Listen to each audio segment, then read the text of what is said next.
K Rama Kerala രാഷ്ട്രീയ ചരിത്രത്തിൻ്റെ തീജ്വാലയാണ്. വെറും 42ാമത്തെ വയസ്സിൽ CPMകാർ വിധവയാക്കിയ വനിതയാണ് കെ രമ. കേരള രാഷ്ട്രീയ ചരിത്രത്തിൽ പാർട്ടി വിട്ടതിൻ്റെ പേരിൽ പാർട്ടി ഗുണ്ടകൾക്ക് വടിവാളും ബോംബും കൊടുത്ത് CPM പറഞ്ഞുവിട്ട എണ്ണം പറഞ്ഞ ഗുണ്ടാ സഖാക്കൾ TP ചന്ദ്രശേഖരനെ തുണ്ടം വെട്ടുമ്പോൾ കേരള രാഷ്ട്രീയ ചരിത്രത്തിൽ ചോര കൊണ്ട് ചരിതമെഴുതിയ പാർട്ടി എന്നത് അന്വർത്ഥമാകുകയായിരുന്നു. ചെറുപ്പത്തിൽ തന്നെ രാഷ്ട്രീയ പ്രതിയോഗികളാൽ വിധവയാക്കപ്പെട്ട സ്ത്രീ. എന്താ കാര്യം? ആ ചരിത്രം എത്ര മായ്ച്ചാലും മാഞ്ഞു പോകുന്നതല്ല. CPM വിപ്ലവ രക്തമാണ് തൻ്റെ ധമനികളിൽ എന്നും കുടുംബ പാരമ്പര്യത്തിൽ കമ്മ്യൂണിസ്റ്റ് പാർട്ടിയുടെ വേരുകൾ ആഴുന്നതാണ് തൻ്റെ നിലനിൽപ്പ് എന്നും വിശ്വസിച്ചിരുന്ന ഒരു കറകളഞ്ഞ സഖാവ് അതായിരുന്നു TP ചന്ദ്രശേഖർ. തൻ്റെ പാർട്ടിയായ CPIMൽ പ്രത്യയശാസ്ത്ര വ്യതിയാനം നടക്കുന്നത് പരസ്യമായി വിളിച്ചു പറഞ്ഞ കറകളഞ്ഞ സഖാവിനെതിരെ പക്ഷേ CPIM പാർട്ടി പ്രതികാര നടപടിക്ക് മുതിരുകയായിരുന്നു. എന്നാൽ വടകര ഓഞ്ചിയം പ്രദേശത്ത് പാർട്ടി സഖാക്കൾക്ക് സഖാവ് TP എന്നത് ആത്മാവായിരുന്നു. CPIMന്റെ പ്രതികാരം കടുത്തതോടെ തൻ്റെ പ്രത്യയശാസ്ത്രങ്ങൾ മുറുകെ പിടിച്ചുകൊണ്ട് TP ചന്ദ്രശേഖർ CPM വിട്ടു. തുടർന്ന് കോഴിക്കോട് ജില്ലയിലെ വടകര താലൂക്കിൽ ഓഞ്ചിയം ഗ്രാമത്തിൽ റവല്യൂഷണറി മാർക്സിസ്റ്റ് പാർട്ടി എന്ന പേരിൽ ഒരു രാഷ്ട്രീയ പാർട്ടിക്ക് അദ്ദേഹം രൂപം കൊടുക്കുകയായിരുന്നു. സംഘടനയുടെ ഓഞ്ചിയം ഏരിയ സെക്രട്ടറിയും ഇടതുപക്ഷ ഏകോപന സമിതി സംസ്ഥാന കൺവീനറുമായിരുന്നു TP ഈ സമയം. CPIMന്റെ ഔദ്യോഗിക നിലപാടുകൾക്കെതിരെ പോരടിക്കുന്നവരുടെ പ്രതിഷേധത്തിൻ്റെ മുഖമായി അദ്ദേഹം പിന്നീട് അവിടെ മാറുകയായിരുന്നു. ഓഞ്ചിയം പഞ്ചായത്ത് ഭരണം CPMൽ നിന്നും റവല്യൂഷണറി മാർക്സിസ്റ്റ് പാർട്ടി പിടിച്ചെടുത്ത് ഭരണത്തിലേറി. അതിൽ CPMന് തീരാത്ത പകയും മൂത്തു.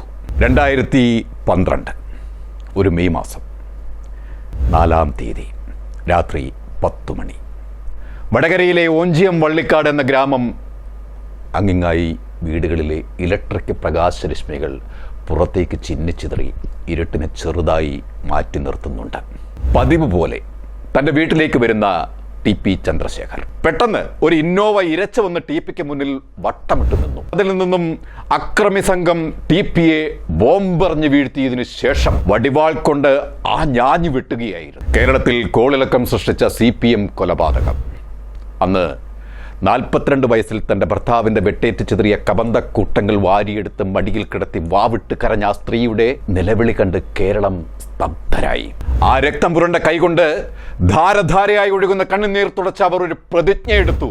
ജനിച്ച കാലം മുതൽ വിപ്ലവ പ്രസ്ഥാനത്തിന്റെ അരിവാൾ ചുറ്റിക നക്ഷത്രമേന്തിയ ആ മുഷ്ടി ചുരുട്ടി ഇൻകുലാബ് വിളിച്ച് അവർ കേരള രാഷ്ട്രീയത്തിലേക്ക് ഇറങ്ങുകയായിരുന്നു. CPMന്റെ മൂക്കിനു മുമ്പിൽ നിന്നും തൻ്റെ ഭർത്താവിൻ്റെ രക്തത്തിന് കണക്ക് പറയാൻ നിയമസഭയിലേക്ക് അവർ കയറുകയായിരുന്നു. ഭർത്താവിൻ്റെ മരണത്തിന് പിന്നാലെ നിയമസഭയിൽ മത്സരിച്ചെങ്കിലും ആദ്യ തവണ അവർ പരാജയപ്പെട്ടു.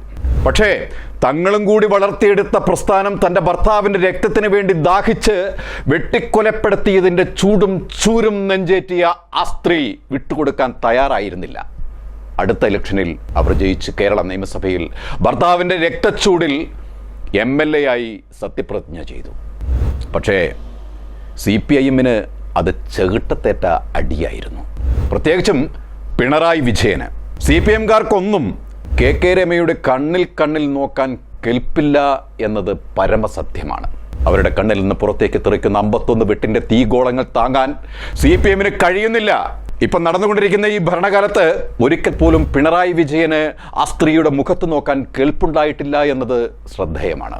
51 വെട്ടിൻ്റെ ശാപം പേറുന്ന ഓർമ്മയായിരിക്കുമോ പിണറായിയെ മതിക്കുന്നത്? TP എന്ന സഖാവിൻ്റെ മോചനമില്ലാത്ത ഓർമ്മകൾ ഇരട്ടച്ചങ്കിൻ്റെ അകത്തളത്തിൽ വെള്ളിടി വെട്ടുന്ന ഞെടുക്കമായിരിക്കും രമയെന്ന സ്ത്രീക്ക് പിണറായി മുഖം കൊടുക്കാതെ വൈമുഖ്യം കാണിച്ചുകൊണ്ട് മുന്നോട്ട് പോകുന്നത്. വടകരയിൽ ശൈലജ എന്ന CPMന്റെ കരുത്തറ്റ സ്ത്രീ നേതാവിനെ ഇലക്ഷനിൽ തുരത്താൻ കേരളത്തിലെ ചെറിയ പാർട്ടിയായ RMP ലീഡർ കരുക്കൾ നീക്കിയപ്പോൾ അത് CPMന്റെ വേരുകൾ അറ്റുപോകുന്ന പരാജയമായിട്ട് മാറുകയായിരുന്നു. കെ രമ ഇക്കാലയളവിൽ നിയമസഭയിൽ തീക്കാറ്റായി ഇടപെട്ടത് കേരള ജനത ആത്മാഭിമാനത്തോടെയാണ് കണ്ടത്. പ്രത്യേകിച്ചും സ്ത്രീകൾ. ഇരട്ടച്ചങ്കുണ്ടായാൽ മാത്രം പോരാ, ആ ചങ്കിൽ ഇത്തിരി മനുഷ്യത്വം വേണം മുഖ്യമന്ത്രി. തൊഴിലാളി പാർട്ടി എന്ന് പറയാൻ നിങ്ങൾക്ക് എന്തവകാശം? ആശാവർക്കർമാർക്ക് വേണ്ടിയും നീതി നിഷേധത്തിനെതിരെയും പിണറായി സർക്കാരിനെ ചോദ്യം ചെയ്യാൻ കെ രമയോളം അവകാശമുള്ള ആരും കേരളത്തിലുണ്ട് എന്ന് തോന്നുന്നില്ല. അതുകൊണ്ടാണ് കെ രമയുടെ നിഴല് കണ്ടാൽ മുഖ്യമന്ത്രിയുടെ തല താഴ്ന്നു പോകുന്നത്. ചോര വീണ മണ്ണിൽ നിന്നും രമ കയറി വന്നത് ജനങ്ങളുടെ ശബ്ദമാകാനും ദൗത്യം നീതിപൂർവം നിർവഹിക്കുമെന്നും പറഞ്ഞാണ് സഭയിൽ അവർ സത്യപ്രതിജ്ഞ ചെയ്തത്. അംഗസംഖ്യയല്ല, നിലപാടിലാണ് കാര്യമെന്ന് രമ പറയുമ്പോൾ അത് പിണറായിക്കുള്ള മറുപടി കൂടിയായിരുന്നു.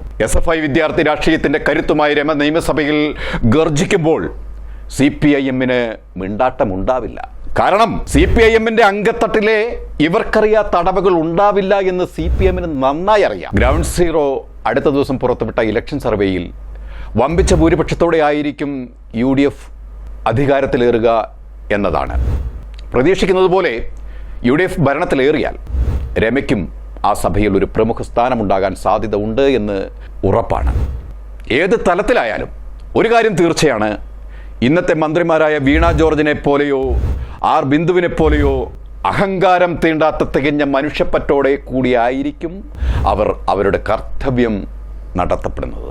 അന്ന് ജനം ഇന്നത്തെ പോലെ വീണ്ടും ഉറക്കെ ആവർത്തിക്കും, രമേശ് വേറെ ലെവലാ എന്ന്.